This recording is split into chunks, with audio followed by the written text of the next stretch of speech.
People को एक बार जल चढ़ाने से क्या होता है? आइए सुनते हैं ये रोचक और पौराणिक कथा को। सनातन धर्म में वृक्षों को देव स्वरूप माना गया है। इनमें भी पीपल का स्थान सर्वोपरि है। पीपल न केवल ऑक्सीजन देने वाला एक महत्वपूर्ण वृक्ष है, बल्कि इसकी पूजा करने से व्यक्ति को पितृदोष, शनि दोष और अकाल मृत्यु जैसे संकटों से मुक्ति मिलती है। किंतु क्या केवल एक बार पीपल को जल चढ़ाने से भी जीवन में चमत्कारिक बदलाव आ सकता है? यह प्रश्न नारद जी ने स्वयं भगवान श्री विष्णु से पूछा था, और जो उत्तर उन्होंने दिया वह आज भी लोकों में चर्चित है। यही वह कथा है जो शास्त्रों में वर्णित एक अलभ्य संवाद के रूप में जानी जाती है। आइए सुनते हैं इस अद्भुत रहस्य को। एक दिन नारद मुनि वैकुंठ लोक में पहुंचे। वहां भगवान विष्णु श्री लक्ष्मी के साथ विश्राम कर रहे थे।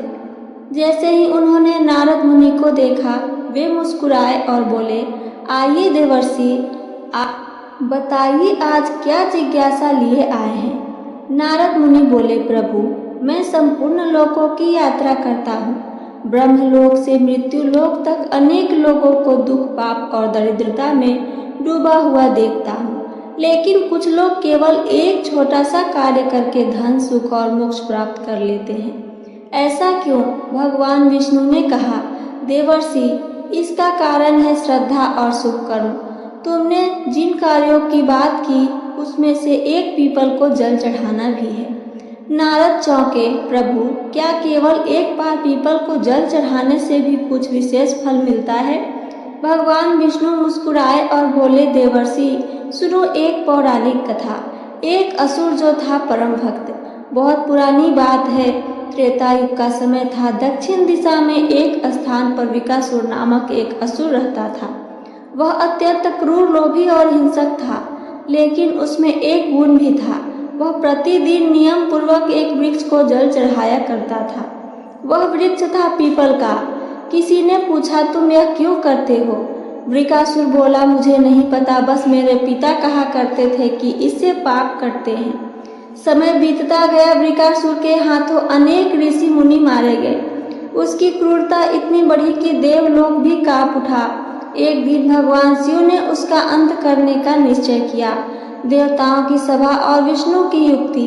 देवताओं की सभा बुलाई गई। इंद्र बोले, वृकासुर का पाप सिर चढ़कर बोल रहा है, अब तो उसका संहार करना ही होगा। तब विष्णु बोले, ठहरिए, वह पीपल की सेवा करता है, हो सकता है उसमें कुछ भक्ति बाकी हो, मैं स्वयं जाकर देखता हूँ। श्री विष्णु ने अपने बदले ब्रह्मचारी के वेश। विष्णु भगवान ब्रह्मचारी का वेश धारण कर वृकासुर के सामने पहुँचे। वृकासुर ने पूछा, कौन हो तुम? विष्णु बोले, मैं एक साधारण ब्रह्मचारी हूँ। सुना है तुम बड़े पराक्रमी हो, पर क्या तुमने कभी सोचा है कि तुम्हारे सारे पाप मिट सकते हैं? वृकासुर हंसा, क्या ऐसा संभव है? विष्णु बोले, हाँ, यदि तुमने सचमुच श्रद्धा से पीपल को जल चढ़ाया है तो तुम्हारे सारे पाप नष्ट हो सकते हैं। पीपल की आत्मा का आशीर्वाद। वृकासुर को विष्णु की बातों पर विश्वास हुआ। उसने ध्यान लगाया और देखा, जिस पीपल को वह जल चढ़ाता था उसमें से एक दिव्य ज्योति निकली। वह बोली, हे वृकासुर, तुमने अनजाने में जो सेवा की है उसका फल तुम्हें आज मिलेगा। तुमने जो पाप किए हैं वे नष्ट हो चुके हैं। अब तू एक नई राह पकड़, भक्ति की राह। वृकासुर का परिवर्तन और तपस्या। वृकासुर का हृदय परिवर्तित हो गया। उसने पश्चाताप किया और हिमालय पर जाकर वर्षों तक तपस्या की। अंततः भगवान विष्णु ने उसे दर्शन दिए और कहा, तू अब वृकासुर नहीं, शुद्धासुर है, जा ब्रह्मलोक को प्राप्त कर। नारद का विस्मय और प्रश्न। कथा सुनने के बाद नारद बोले, प्रभु, क्या मात्र एक बार श्रद्धा से जल चढ़ाना इतना प्रभावशाली हो सकता है? विष्णु बोले, नारद, पीपल वृक्ष में मैं स्वयं वास करता हूँ। यह ब्रह्मा, विष्णु, महेश तीनों का स्वरूप है। इसकी जड़ों में ब्रह्मा, तने में विष्णु और शाखाओं में महेश वास करते हैं। जब कोई श्रद्धा से जल चढ़ा देता है तो वह सीधे तीनों लोकों के स्वामी को तृप्त करता है। जब राजा ने एक बार जल चढ़ाया प्राचीन काल में मालव देश का एक राजा हुआ करता था, वीरसेन। उसने एक दिन जंगल में यात्रा करते हुए पीपल देखा और जल चढ़ाया। वह जीवन भर भूल गया, परंतु मृत्यु के बाद यमदूत उसे लेने आए। तभी स्वर्ग से देवतागण आए और बोले, रुको, इसने एक बार पीपल को जल अर्पित किया है, यह पाप मुक्त है, इसे विष्णु लोक ले जाओ। यमदूत भी चकित रह गए। पितरों की शांति का रहस्य। नारद बोले, प्रभु, क्या पीपल केवल पाप ही नहीं, पितृदोष भी हरता है? भगवान विष्णु बोले, हाँ नारद, पीपल की जड़ों में पितरों का वास होता है। जब श्रावण मास के शनिवार या अमावस्या को जल अर्पित किया जाता है तो पितृ तृप्त होकर आशीर्वाद देते हैं। इससे कुल में दरिद्रता, विवाह में बाधा, संतान दोष आदि समाप्त होते हैं। एक गरीब ब्राह्मण की कथा। काशी में एक ब्राह्मण था, उदयन। निर्धनता से त्रस्त वह अपने बच्चों का पेट नहीं भर पाता था। एक दिन एक साधु ने कहा, बेटा, हर रविवार पीपल को जल चढ़ा और 7 परिक्रमा कर, देख भगवान क्या करते हैं। उदयन ने वैसा ही किया। केवल एक रविवार बीता था कि दूसरे दिन राजा के महामंत्री का निधन हो गया।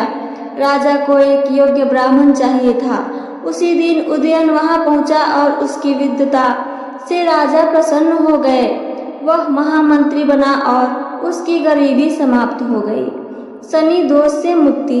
भगवान विष्णु ने कहा, शनि का प्रभाव पीपल के माध्यम में नियंत्रित होता है। जो शनिवार को जल देता है, दीप जलाता है और ओम नमः भगवते वासुदेवाय मंत्र का जाप करता है, उस पर शनि की टेढ़ी दृष्टि भी नहीं पड़ती। जल चढ़ाने की सही विधि और नियम। नारद बोले, प्रभु, जल कैसे चढ़ाना चाहिए? भगवान विष्णु बोले, प्रातःकाल स्नान करके स्वच्छ वस्त्र धारण करें। पीतांबर यानी पीले वस्त्र शुभ माने जाते हैं।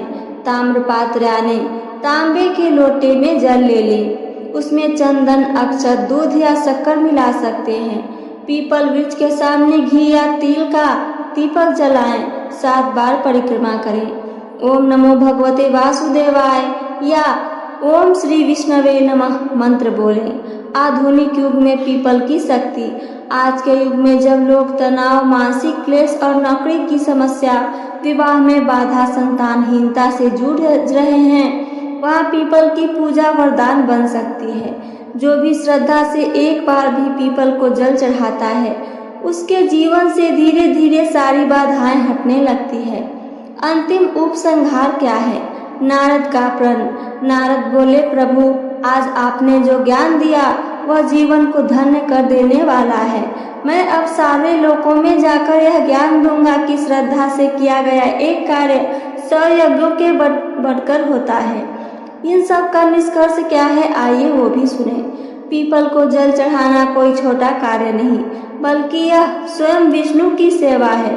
जो एक बार भी श्रद्धा से वृक्ष की पूजा करता है, वह पापों से मुक्त होकर सुख, समृद्धि और मोक्ष की ओर अग्रसर होता है। तो ये थी मेरी आज की कथा और इससे जुड़ी जानकारी। मेरी कथा और जानकारी आप सबको पसंद आई हो तो चैनल को सब्सक्राइब करके वीडियो को लाइक करना ना भूलें। साथ साथ अपना एक प्यारा सा कमेंट करके हमें ज़रूर बताएं।